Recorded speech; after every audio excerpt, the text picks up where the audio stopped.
See, this is why they're continuing to do spiritual workings against me, is because, you know, everything that they try to do has failed and they can't understand it. I should be dead by now with everything that they've done. If you say anything about my hair, you're anti-black. Okay?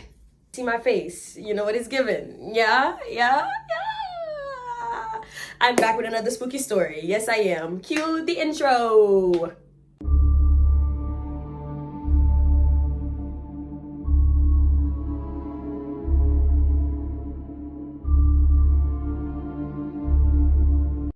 So today is actually very special, okay, you guys? Like, you can see my energy, so you know I'm amped. You know I'm up. You know I'm ready to talk about this. Because, first of all, I found this story actually on TikTok, right? And it was this girl that said that basically she got scammed $50,000 from her husband. Well, $53,000. She was scammed out of $53,000 from her husband. And basically her husband stole her IVF money. So this is the money that she's supposed to use to, you know, be a mother. You know, this is a lifelong dream for her. So when I saw this video on my For You page, I was invested. So automatically I was like, yes, let me go into her page so I could find the story time. But she hadn't posted like a lengthy story time about it. So I had to reach out. She was just posting like little tidbits, and I'm just like, girl, you need to drop us the tea. And you know me, I'm nosy as fuck. So I'm like, girl, drop the tea. So basically, as I was scrolling through her page, I saw something for me. And then I saw something for y'all that I know you guys would enjoy, because this is literally what I talk about on YouTube, right? She posted a part that talked about how her husband was actually working black magic on her.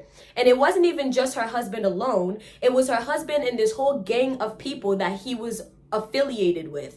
And so it was like this gang, and this gang, right, they're all Nigerian, and they would all, it's kind of like a church or like a cult thing that they have, and they would do rituals together, they would do all these things together, and basically my girl fell victim to all of this.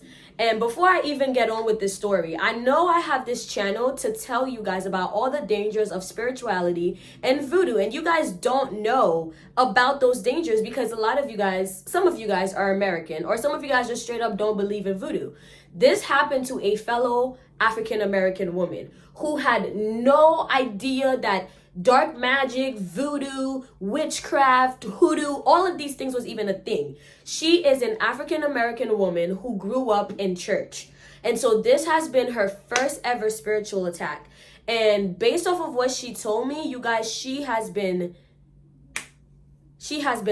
attacked. Like, she's being attacked real bad right now. And so lucky for you guys, and lucky for me too. When I got on the phone to speak to her, she allowed me to record her, and so now I am able to hook the recording onto my television. Hopefully it's loud enough, and you guys can react to the story with me, because I cannot do this story justice, and you guys get to hear it straight from the horse's mouth. Do not worry, this girl is a talented storyteller. This woman is a talented storyteller, and she's gonna have you guys hooked just as much as I was hooked. Because when I was listening to her talk and I was recording this, y'all, I was eating a seafood boil, because I was like, girl, what? But a new term that I'm starting to see a lot is destiny swapping or star swapping. And here's the thing. I don't know how much I personally believe in that. And I'm from a voodoo family, and I'm Haitian. Because genuinely, whatever God has for you is for you. Now, can people fuck with you? Can people do things to stop you or to try to get in the way of that? And heavy on the listen to the words I'm saying. Can people try to get in the way of that? Yes. However, can people take your life? No. No, guys. People cannot take your life. You came into this earth and you designed your life. I don't even know what's coming for you. I don't even know what's coming for me. So how the fuck you can know what's coming for me? Now, granted, I know some people don't know their potential. I know some people don't know their worth. But I think it's entirely like, oh, a little like new age magic to say like, oh my gosh, like you're stealing my destiny. No, nobody's fucking stealing your destiny or your star. Your destiny is yours. If you're not there, nobody else can live that. Nobody else can live this life like Nayla. So if you don't want Nayla to succeed, you're gonna have to get rid of Nayla. And that's just eating Nayla. That's just unaliving Nayla. That's not stealing my destiny. I am meant to be an alien brand. Nobody can steal that. Nobody can make me go crazy and take my destiny from me. No, what they can do is make me go crazy. But whatever is meant for me is meant for me. I need you guys to understand that. Also understand that you guys are being attacked, and you guys are so easily attacked because you guys believe everything. You guys believe everything. Now, I'm not saying, if you guys are saying stealing destinies in the sense of somebody can see that you're a bright person and they do dark magic to make you lose your mind or to make you fall off of that track, then yes, they do that all the time in Haiti. People like, it's why you don't tell people your plans, right? Because people's negative energy can destroy your things in the future, or can delay, not destroy, delay. Because again, I cannot stress this enough. If God gave you a gift, God is not going to let the next motherfucker come and take your life and place themselves in your life and use your gifts. That's not possible. That is not possible. At least not in Haitian voodoo. That's not possible. Now, we can fuck you over because we want to, but we cannot take what's yours. We can't do that. That's not, no. For example, if there's Vanessa, because I'm sorry, this is a rant, but I got to talk about this because I've been seeing this a lot on TikTok. Like, oh my God, like this person was trying to like steal your star or swap destinies with you. No, they weren't. And they could never. Because how the fuck could you be alien? If Brandy was really there to steal my star or to swap destinies, she could never be alien. And I could never be Brandy. Do you get that? But what they can do is slow me down or slow them down. Now, there's different levels of slowing somebody down. You can unalive them, you can give them sickness, you can do whatever you want, but whatever is meant for that person ultimately is meant for that person. And I also believe that destiny is written in stone. And so, okay, how do I put this? How the fuck do I put this? If destiny is written in stone, right? So that means before you even got here, destiny was already written, right?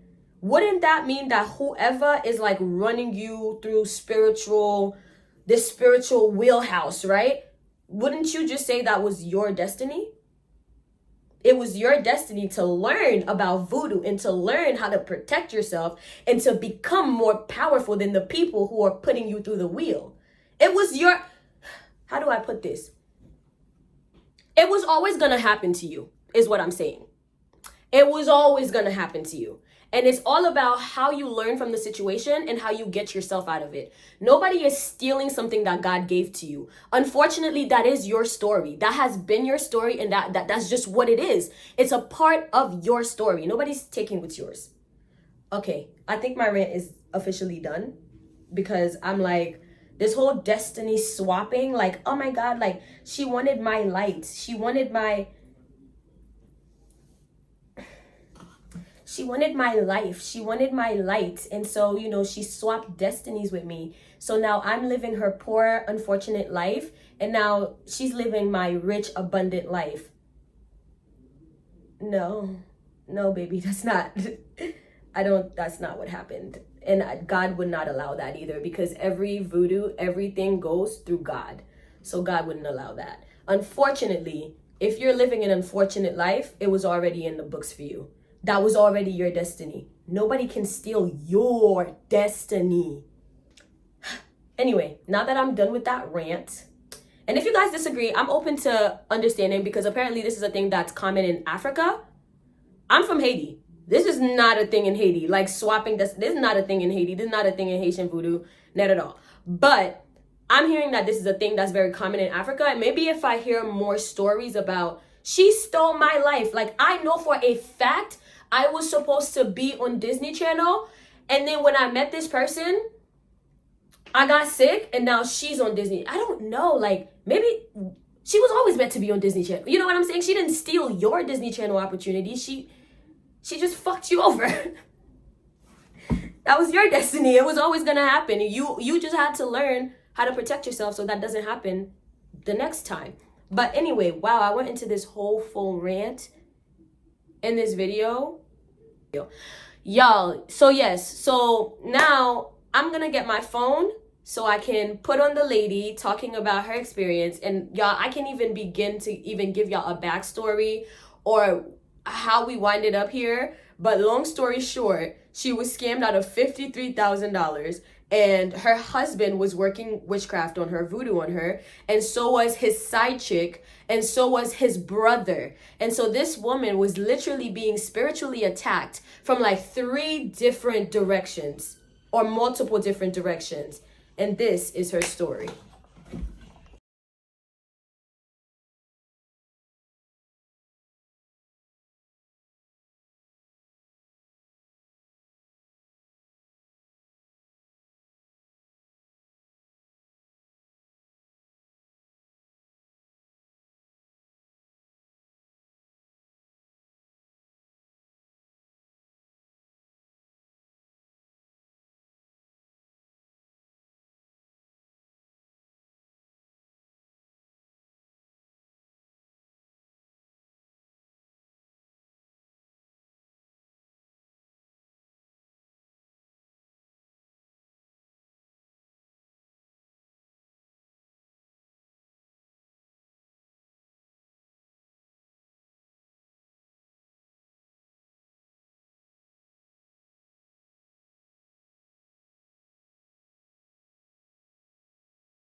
To get money out of, or you attract, money from some other type of means that, how the money will come to you. Mm-hmm. And so these white garment churches, so they're all over, in Nigeria, right? These different churches that do this. And so Simpson had told me a story, like we met like a guy at a rally for a local, for a Nigerian music artist that had passed away in Nigeria. It was a really big deal, right? Because, there was allegations that the boy, that Mohbad is his name, Mohbad, that he was murdered in some way. Right. And then now people were alleging that the wife had murdered him, and probably with some help or whatever. And then, originally it was thought, it was just conspiracies all over the place about how the boy died, right? It was a really big deal in Nigeria. Right. But I remember me and Simpson went to a rally that was held here in Houston for the artist Mohbad, and because I was really invested in that case. And so we went to the rally, and I met one of Simpson's friends, and I don't remember the name, I'm sorry. And so Simpson told me that the guy was the son of, like, the guy's father back in Nigeria is a pastor of one of those white garment churches. Mm-hmm. And he was telling me how, that the boy was working on the wife or whatever, and that he has, which is a Black American wife. The guy is Nigerian, and his wife is Black American, and his dad is one of the founders of a white garment church in Nigeria. Mm-hmm. And so he's telling me this, and telling me, how the guy is mistreating the wife, how he cheats on her, and he, and is, like, and leaves her at home with the kids all the time, and, and tells me that, he. When a man tells you about his friends, believe him, okay? When a man tells you about his friends, believe him. Because there's no way you're okay surrounding yourself with that much evil, but you're not evil yourself. But go on. The things that he's doing to her or whatever that she's unaware of spiritually, probably because he's one of those boys that, is from that type of home, from a white garment church. And I'm not thinking nothing about it, right? Because I'm like, my husband's not treating me like that. I'm not, I don't know these people personally. So I'm sitting here like, this, to me as an American Black woman, this seems fantastical, right? I'm like, right. So he's telling me this, and I'm just like, okay, I definitely sound like he's a very nice person, but I'm like, I don't believe in white garment churches. We don't.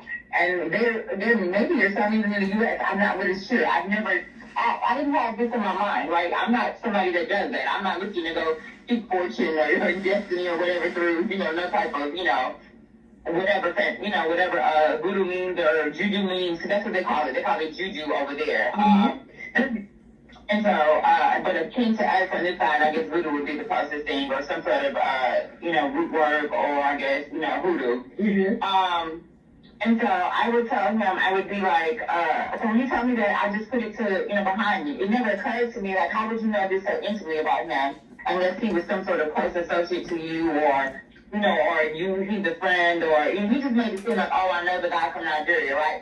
But every time it seemed like I met a friend of his, it was always a bad story, right? Or it's some sort of like, you get what I'm saying? Like, I guess I should have done it, but I didn't think about it to think, like, let's associate links here. Like, if every time you meet somebody a little bit and they have one story to tell you about somebody and it's not too positive, it has something to do with, either scamming or it has something to do with, death, then they probably even are affiliated. But the demeanor that he gave me and the con job that he was doing, he was portraying himself as a big Christian man that went to church and, just was a hard worker and wanted to build a life in America and didn't drink, didn't smoke, didn't go to the club, and all of that was false. So when he got with the new girl, he was at all of the Nigerian clubs in Houston drinking and, whatever with her.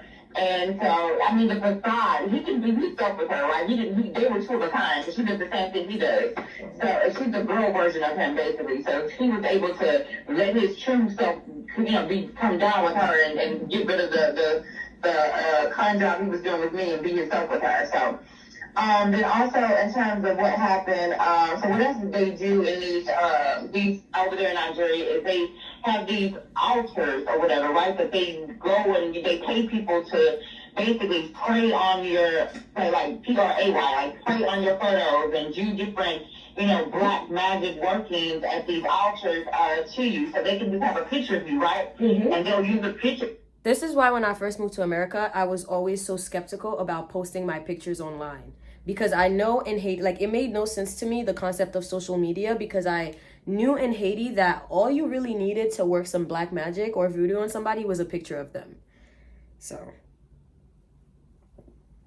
To do that. And you have no clue. You know nothing is going on. You don't know you're getting spiritually attacked over here. Like you literally don't know that they get taking your pictures and they literally just take your picture off the internet or whatever. Like you don't even have a clue. And they just start, doing something to you, and then all of a sudden you feel drawn to that person or have a pull to that person, or when they start responding to you when they start typing to you on a dating site, you are not even aware of why you feel, you're drawn to start communicating with that person and to keep communicating with that person, mm-hmm. and why they're on your mind, and why you can't seem to shake the thought of them, and all this other stuff that they do. They do actual voodoo and put it on their laptops, like their actual laptops, like, the ones that are scammers that are working this type of job, they put voodoo symbols and get, voodoo prayed over their computers. And, to people that are non-believers, like, they may think, oh, this stuff, that, whatever, but I'm telling you, this is stuff that these people have traditionally been doing in their culture since the beginning of time. Right. So it works, and it is effective, and they know what to use because they're the original practitioners of it. Remember, anyone in the United States that practices root work, voodoo, or whatever, the nature of it came from when slaves, right. and I don't want to say slaves, but they were enslaved individuals, we're going to be clear, when these enslaved individuals were brought over from Africa, they brought some of, and used some of the local, native things that they were familiar with that was akin to something familiar in Africa that they could use here in the U.S. to still continue their practicing. So that's where it originally came from. And some other things that I know that they do is, give me a second.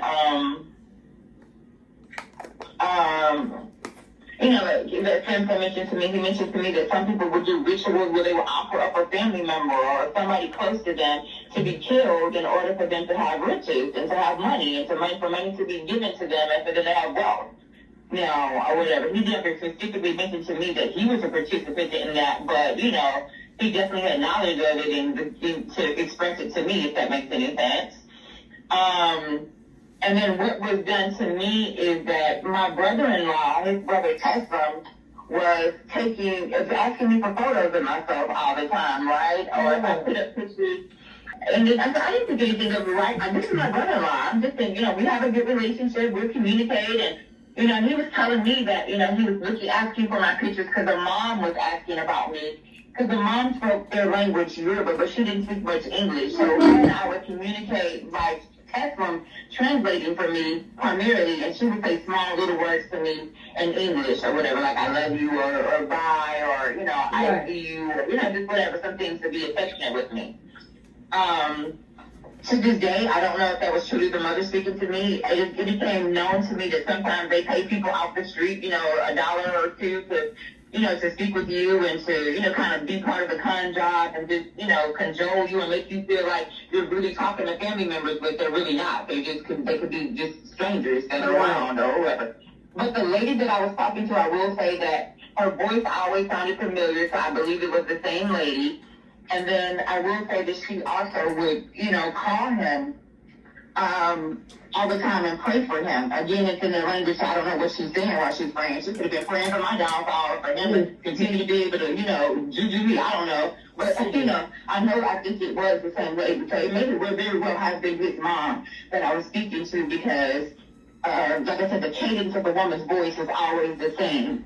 And so I know her voice. I can hear it in my head now. So I know, his mom's voice. If that really was his mom, I believe that, more than likely, like I said, I will gauge and think and choose to believe that possibly that really was his mom. But it really could have been somebody in the village, right? Or somebody where they lived, the same lady that was talking to me all the time. Who knows? At this point. That's how this scam works. You never know. Everything becomes a false sense of reality, and you have to question everything because the narcissist gives you, some truth, some lies, some mistruth, some half-truth, some, reality to keep you drawn in, because the more I do give you, right, you trust me, right? If I give you some information, you'll trust me. So they do give you some good information, right? Everything can't be a lie. So hold on just a second. I'm sorry, it's my mother. Photos like this. And, so I just, I didn't think anything about it, anymore. I just put it to the side and put it behind me. And then it was like, in the beginning of the relationship with Samson, when we first met, like, if you go back to my photos, if you notice any photos that I posted later time, or any photos that I have from later times, there's never him wearing glasses, right? Right. He doesn't have no vision problems. He see this is me and me or whatever. Like, I wear glasses, but he had no vision reasons to wear glasses. He never went to a vision doctor, never went to any doctor the whole time we were married. He never wore any glasses to read anything ever. I never saw him pull out a document, pull out his phone and say, oh, I need to wear these glasses to read or to read anything at all. And so the glasses would be he would keep them in the armrest sections of the driver and passenger side of the door in his car. And then in the, the console area underneath the radio, where where you have your radio in the car, and then underneath there's like a little console where you can keep things and stuff like that. Right. He would have glasses there. And they look like, regular glasses, right? They don't look like, anything, like that would make you be like if there's anything unnatural about them or anything to make you believe anything, it would be weird to you if, think about it. If you got in somebody's car, it's not your car, right? Right. So you just see glasses on the door and, whatever else you're doing, just think, oh, okay, well, even if the person never wears glasses, you just, nobody's mind is going to go to anything, like black magic or whatever, right? You're going to just think, okay, well, this is weird, but, hey, everybody has their quirks, right? So... And so he would have them there, and I never touched them. For whatever reason, I just knew in my spirit said, don't touch them. So I never touched them. And I did ask him about them. And he was like, oh, it's just, nothing or whatever. Like, and whatever explanation he gave me was very vague and so, like, nothing that, brought it up of concern to me, at that time. Because I didn't ask him, like, why are you wearing these glasses, but you never wear glasses ever in a relationship? Because it didn't occur to me, because it was only in the beginning you wore them. And later on to the middle and end, and I mean, when I say in the beginning, I mean very beginning. Like, I would say maybe the first 2 weeks of the relationship I saw him with, I would say the first month of the relationship did I see him with the glasses. After that, I never saw them again on his face, right? Yeah. And so initially when he would wear the glasses, it would be like when... Y'all know when y'all watch these American shows and they enchant objects and stuff? This is very, very similar to like basically like those glasses were enchanted so that she would be able to see him however he wants her to see him. So like so basically them glasses were there to correct any wrongdoings that he might be doing so that it goes over her head so that she doesn't see it. And it's so interesting that she never touched the glasses because, well, we know that she sees, but you know, like enchanted objects, all of those things, like voodoo is powerful, y'all. Like stop fucking around. We were around each other, right? If we went on a date, or he would have them on. The day that, if you notice, the day of our wedding, well, there's a picture I have. One's posted with him not having them, and there's another picture I have on the day of the wedding with them on. And so he has them on. And then there's, and then after that point, any pictures that I have in our relationship, he never had those glasses again, but the ones in his car remained in his car. And this is what I wanted to tell you. He was putting them in my car as well. That's what made me, yes, this is where the story turns a little bit for me. And I'm like, Esther, you had just got to, like, you didn't question that, like, seriously? No, we were married, and we would drive each other's cars, right? I mean, upon seeing how much money you sent to him and how often you were sending him money, I was like, automatically, I thought there has to be witchcraft involved. Like, there just has to be. Just because of the fact that you couldn't question, like, you didn't have the questions. Like, it's like now thinking back, you're like, damn, how could I not have picked up on that? You weren't designed to. You were under a spell. Okay, so no, what made me even more so now be like, damn, how could I not pick up on that? And why do you start putting, excuse my language, why do you start putting that shit in my car? You get what I'm saying? Like, if you had glasses in your car, and for whatever purposes in your mind you made up this, you know, your idiosyncrasies why you got glasses in your car. Why when you started driving and being in my car or being around me in my car, did you start putting that in my car? Right. The energy needs to. So he didn't put them on the sides of the doors of my cars. He would have it in the console under my radio area in my car. And I would question him, and I would be like, Simpson, why you got these glasses in my car like this or whatever? And he would just be like, oh. So it's also important for me to note that I will add screenshots in this area as well, that she has been sending this man money like every day. Like when I tell y'all, every day she sent this man a different amount of money, whether it be $50, $100, every single day. She was literally sending him money so he can build property so they can go back to Nigeria and live together on said property that he's buying. Like his mother, like if his mother's sick or mother needs anything, like she's sending him money to take care of his mom's. Like she sent that man money every single day. And I will put the receipts up so you guys can see. Just leave them. It's like he wouldn't give me an explanation. He would just be like, "Oh, just leave them," or whatever, you know, or whatever. And I just, you know, I'm in love with that kind of girl. Like, you know, I'm in full blown, you know, it's my man energy at that point, you know. So, I'm not thinking. Hold on, there's an echo on the phone. Can you hang up and call me right back? Yes, I got you. Okay. To, you know, to the grandchild and you know, like you can feel like it's been passed down in the family, right? So they're homegrown talk. But generally, as a consensus here, most American women that meet these African men or meet these African guys, they're not going to know that they're doing this type of, you know, black magic. They don't have any sense of it at all. They're just while we're walking around living our normal lives over here and just trying to meet a nice, you know, guy and somebody to fall in love with, you know, to have the American dream with eventually and be with, and you're not knowing these men are really destroying your destiny and destroying your life. You know, and you're just under a spell, and you're under some sort of, you know, don't feel like yourself. You're starting to feel physically ill, things of that nature, and you just, you know, you're attributing to just everyday things, like you've been tired from work, or you've been tired from some other little health condition or whatever else, and it's literally them, you know, draining your energy, like energy vampires, and draining your life force, and draining, you know, just, you know, your sense of yourself, period. You start feeling like you're under some deep, heavy, you know, cloud, and that there's, you know, depression symptoms even. You know, there's anxiety, you know, and so what started happening to me from being under the juju, this whatever the stuff that he was doing, is I started to become physically sick. I was having headaches. I was having like cloudiness in my head, like, you know, like fogginess in my brain or whatever, like forgetting things a little bit. I was, you know, basically, you know, like tired all the time.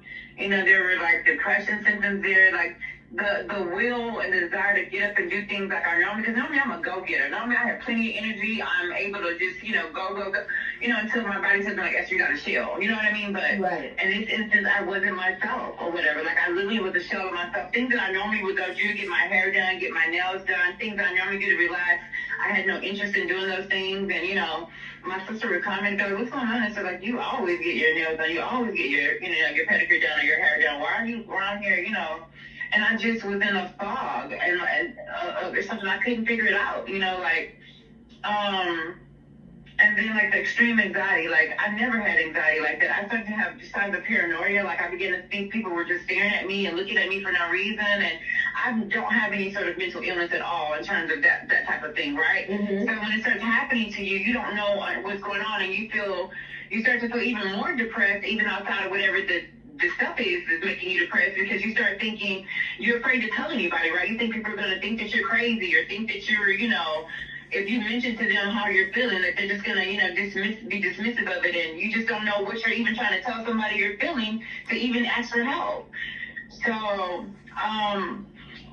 the major sign for me that something wasn't right and something is going on here that triggered me was the anxiety. I've never felt anxiety or had paranoia or thought to I began to not even want to go to the store by myself, right? I started to have fears of going someplace simple like the grocery store, Mm-hmm. would send me almost into a panic or whatever.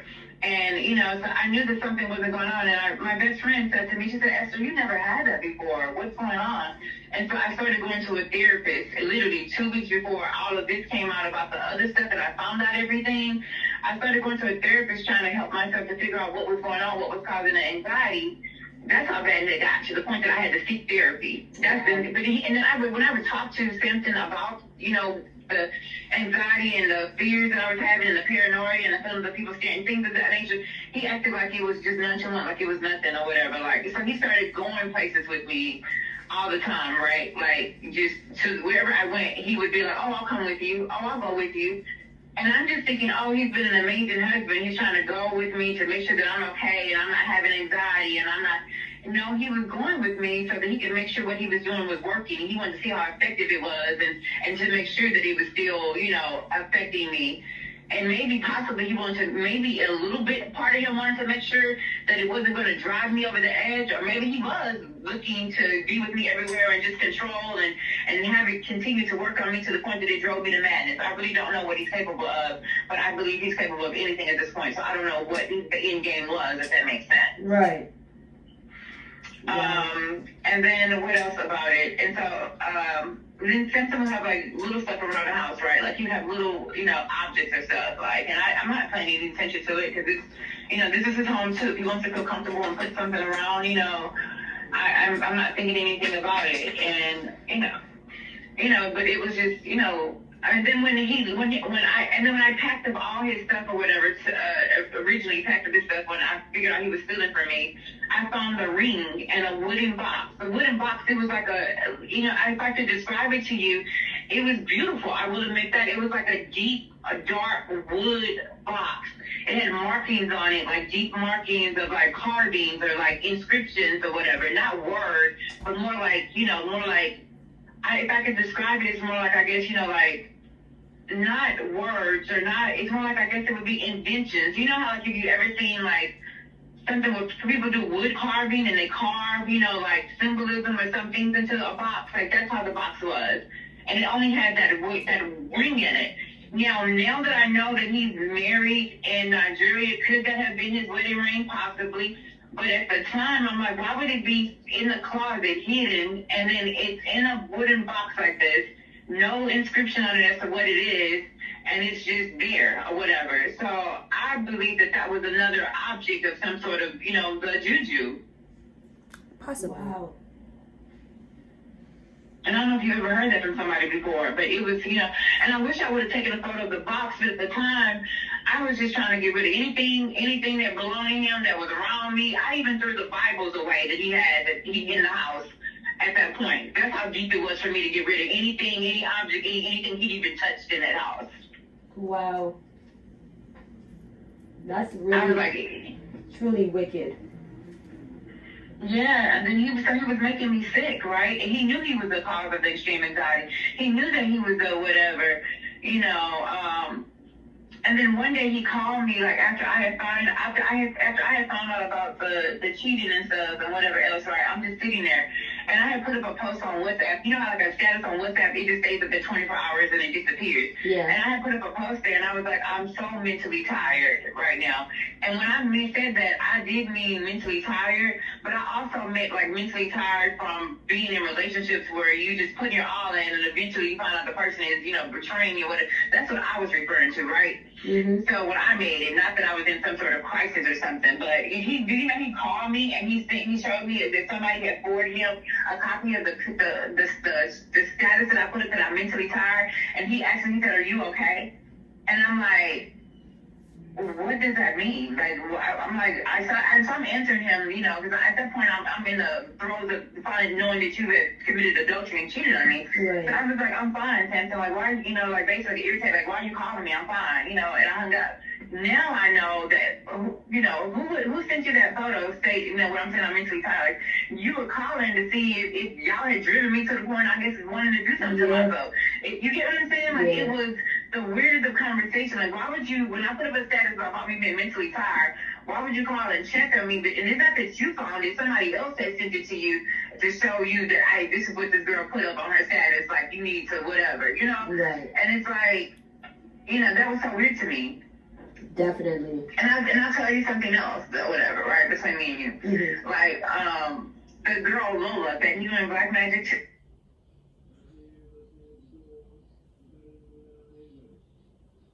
or whatever, they don't know that I know, but you know, I know. And you know, the other day she called my phone or whatever, and she first thing she said to me, this is so eerie to me, I swear to you, I'm telling the truth. First thing she said to me when I picked up the phone, because I didn't recognize the number, so I'm like, hello, hello.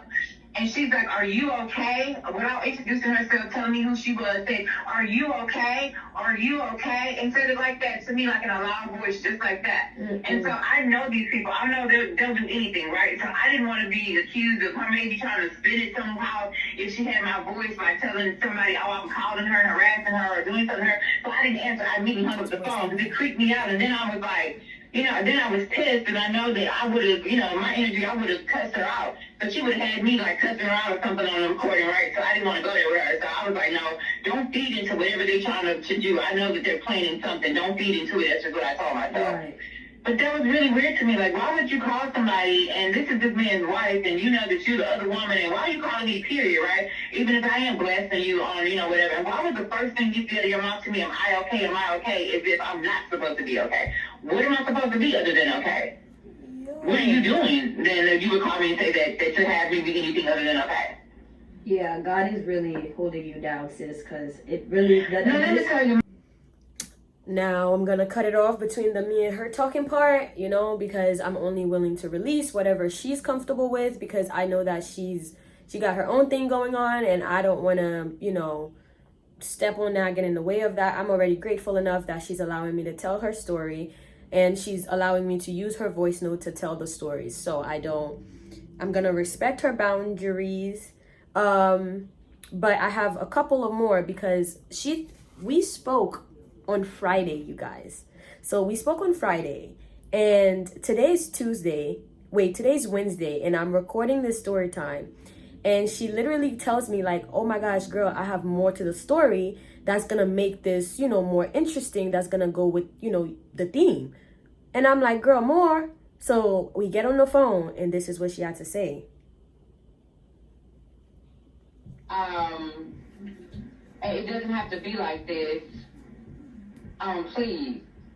And it's like, bitch, you know what the problem is. You got my motherfucking money. That's what the problem is. You get what I'm saying? Mm-hmm. Like, don't text me trying to be dumb. But anyway, the point of the story for you that I want to recognize, she was trying to do a voice spell, like a juju voice spell, in terms of this or whatever, right? So how the juju works is they cut their tongue before they call you, and it activates the black magic. Or they've already done a voodoo, you know, ritual, and then once they call you, and then your voice, and you know, get your voice and speak to you, then the voodoo ritual is activated. Because that's what she was trying to do. So that's why she's calling me and, you know, yelling into the phone and saying, are you okay? Are you okay? so that in some way that spell, a juju, a ritual, and the black magic can be activated and I can be harmed or whatever. I don't know if she's calling for my death when she's calling that, or if she's calling for whatever, the other harm that she's intended for me, is to come through. But that was her purpose in that moment, that it was revealed to me. So after that call and after that text message, I went to someone that practices, and I asked them about that call, and that's when it was told to me what, she was attempting to do to me, and that she, in that moment with that call. Yeah, that's very believable. It's similar to like using somebody's pictures to do voodoo on them. Calling, you get to use that person's voice, you get access to that person's energy. It's kind of like when you hear a knock on your door, not to run and open the door, especially when you're not expecting guests. It's like a similar thing with your phone.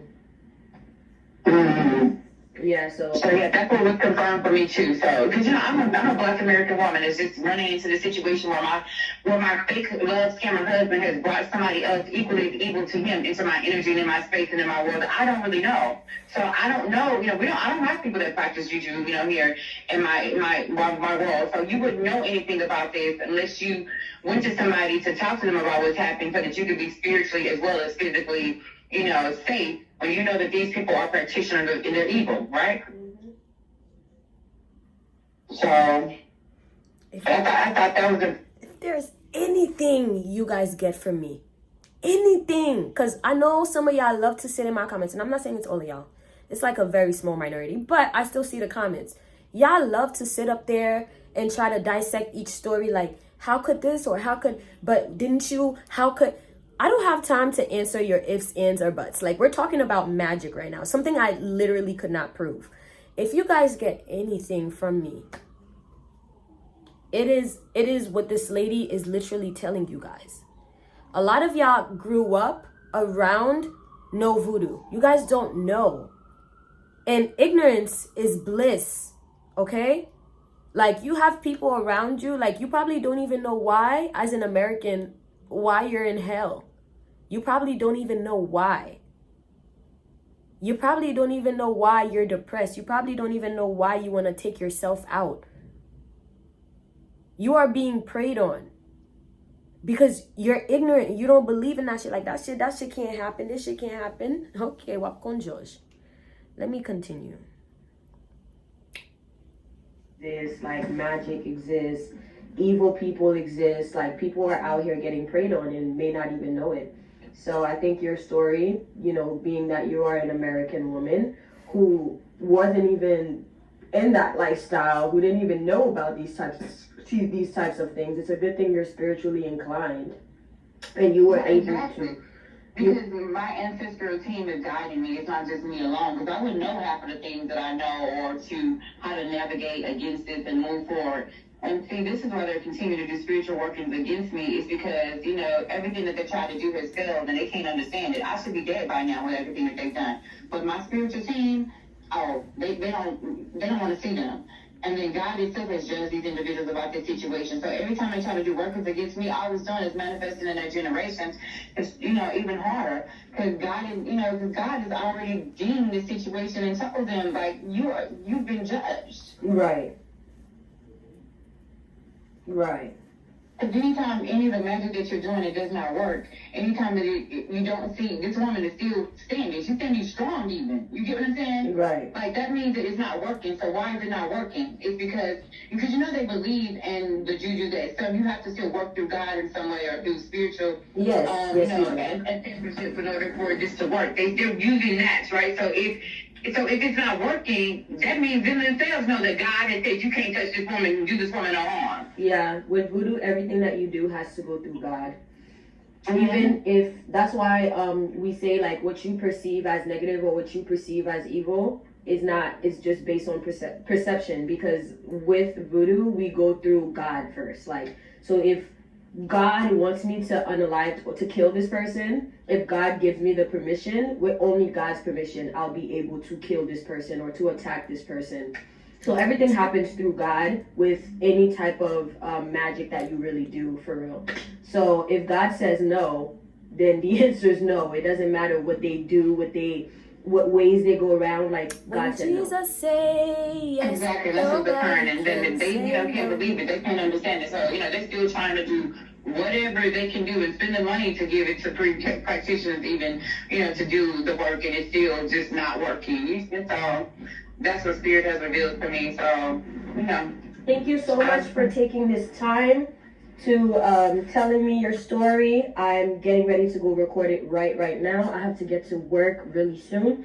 So I'm getting ready to pop up my camera, record, do like a little reaction, give the people like a backstory, and then That is basically all the recordings that I've gotten from her. Listen, guys, like, you guys heard it straight from the horse's mouth, at least the spiritual aspect of what really happened. But if you guys want to hear about the physical details of how her husband scammed her or stole $53,000 from her and basically ran off with his side little ting, then you guys are going to have to go to her page, over to her TikTok channel. She is dropping all of the tea. No Risa Tisa, but she's dropping all the tea on how she winded up getting got. And ultimately, like, literally the man robbed her. Like, she had $53,000 in a safe. He literally robbed her and ran away with the side lady. So if you guys want to hear the true tea, because at some point as I'm listening to this, I'm like, yo, this is like messy. Like, this is tea, you know what I'm saying? Like, this is scary, but it's also tea. And so, yeah, guys, like, if you guys want the full tea, the real details of exactly what went down and exactly how she suffered, you're going to have to take these things over to her TikTok channel, because she is dropping so many, like, she's dropping all the videos, and you guys better go ahead and follow her over there so you guys can get all the tea. All I can give you guys is the tea on what happened spiritually or the spooky stuff. Like, as you guys can see or hear, she's a really engaging storyteller. So I know that if you guys head over to her TikTok to check out how the story ends or how it even really began, and like the technical things, the hurt and the pain and all the red flags that she skipped throughout that relationship, if you guys want that full detail, it is going to be on her TikTok page. What else was I gonna say? Oh, I do also want to make another note about the whole voodoo thing and everything happening through God. Absolutely. Okay, in voodoo, we go through l'Eternel, which is eternity, which is all that there is, aka God. And so, yes, it's actually very true. That's why people say, like, make sure you're prayed up, make sure your relationship with God is good. Because when people come to God, like, yo, is it cool that I hurt this person? You got to think about the spiritual realm, like having balance, right? Or like a judge. Like, basically, you got to think of God in a sense like a judge. Like, hey, this person did this, and this to me, and I want to do this, and this to them to balance out the equation. It's not to get revenge necessarily. It's just to balance out the scale. And God, depending on what you've done, depending on how prayed up you are, is looking at the situation like, okay, maybe you can do this, but not do that. Or maybe you can do this, but not do that. Or straight up, don't touch my child. Absolutely not. I do not approve. You know what I mean? So yes, that's why I'm saying, like, the whole destiny thing, all of this, like, it's all happening to you because of you. It's happening to you because you're not prayed up. It's happening to you because you need to learn. Everything in life is a lesson. Don't give up in life. Go lay in a corner and cry, thinking it's over because somebody stole your light or somebody stole your destiny. No, that person dimmed your light because you allowed them to dim your light. Nobody can steal you. Your destiny is attached to you. Nobody can steal that. But people can fuck with that. And I know some of y'all are like, oh my gosh, what voodoo spells, like, don't dabble into something that you don't know about. Straight up, don't dabble into something that you don't know about. We're Haitian. Voodoo is close practice. It's a close practice for real. Like, I don't know how things are in Nigeria or in Africa. Like, I really don't know. But I know in Haiti, like, voodoo is a close practice. And so this is not something I can go around initiating people in. No. Stick with what you know. Voodoo just so happens to be something that I partly know of. And I don't even know that much. I can even tell you the difference between Gene and Gede. Like, I don't know much about voodoo. But I grew up in it and I've seen so much. But I can't sit there and work up spells for you and da-da-da and da-da-da. No, that's my family's job. That is my family's job. If you ever feeling froggy and you want to send something this way, just know whatever comes to you, I'm not the one who returned it to sender. It has nothing to do with me. That's my family back home. And they're notorious for sending shit back to sender, okay? Stay prayed up. You know? Talk to God. Talk to your spirit guides. Talk to your ancestors. And try to work something out. Because there's some real evil that is lurking. And this evil is not only lurking in Africa or the Caribbean or Haiti. It is lurking everywhere. Even in your backyard in America. Because America is actually a playground for magical people. And it's a good thing that I don't know magic, because if I did, I promise you, I would be fucking with y'all too. Because the amount of people that I've warned about magic, the amount of people that I've warned about voodoo that think that this shit is just for shits and giggles. And it's just, you keep thinking that. You keep thinking that. But yeah, guys, if you give into fear, you're going to experience what you fear. So just don't be scared. Like, nobody's going to steal your life. Nobody's going to steal your destiny. Nobody's going to, no. Stay prayed up, stay good with God, and stay good with your ancestors. That is all you can do. All right, guys. Thank you guys so much for watching this video. If you guys have any questions, if you guys have, again, everything is going to be on her page, on Esther's page, and I'm going to tell you guys where to find Esther. So, yeah, just go over there and finish the rest of the tea. All right. I want to thank you guys so much for watching with me. Let me know how you guys felt and if you guys did make it to the end, because I know I wasn't the one talking in the video. It was more like a reaction. And I didn't want you guys to get bored, because I know you guys like to hear me talk. So let me know how, if you were engaged, if you still here, like, you know, let me know all of these things. And also, like, y'all really not gonna go follow me on Instagram? Like, no, at this point, like, I'm actually ashamed. Like, the amount of times that I tried to, like, post my Instagram page for y'all to go follow me, y'all, like, I can count on YouTube, like, maybe only 20 of y'all went to go follow me on Instagram. And it makes me a little sad, because I feel like y'all don't really fuck with me like that. Like, that's how it feels. I'm just saying, like, or even the little 20 of y'all that went to go follow me, y'all don't interact with my content. And so it's like, oh, how am I ever gonna get out the hood? Nobody wants to help me or support me out of it. I swear the content is pretty good. Like, and on Instagram, everything is like really fast, really quick. If you guys can sit through an hour of me talking, you guys can go like my pictures on Instagram or my videos, or leave a little comment, you know, saying that you are a real supporter. All I'm saying is, where are my supporters at? I need to see y'all on Instagram, because I'm not seeing them. I'm hearing y'all, but I'm not seeing y'all. You know what I'm saying? And I even posted on my community post, I was like, if you guys get this post to 100 likes and 20 comments, I'm gonna post 3 videos. Y'all did not do it. So I didn't post 3 videos. I only posted 1. Y'all gotta do something for me. Y'all always telling me, post longer videos, post more, post more, post more. And I ask y'all to do one thing and y'all ignore me. So is this a real relationship? Y'all just using me for spooky stories? Whatever, man. Anyway, thank you guys so much. Like I was saying, please go over and you know it's coming. Follow me on Instagram. Thank you. I know a few of y'all didn't because y'all don't have Instagram, but the rest of y'all who do, go follow me. And you know it's coming. I love you, my abducted humans. I love you guys so much, and I will see you guys in the next video. Cue the outro.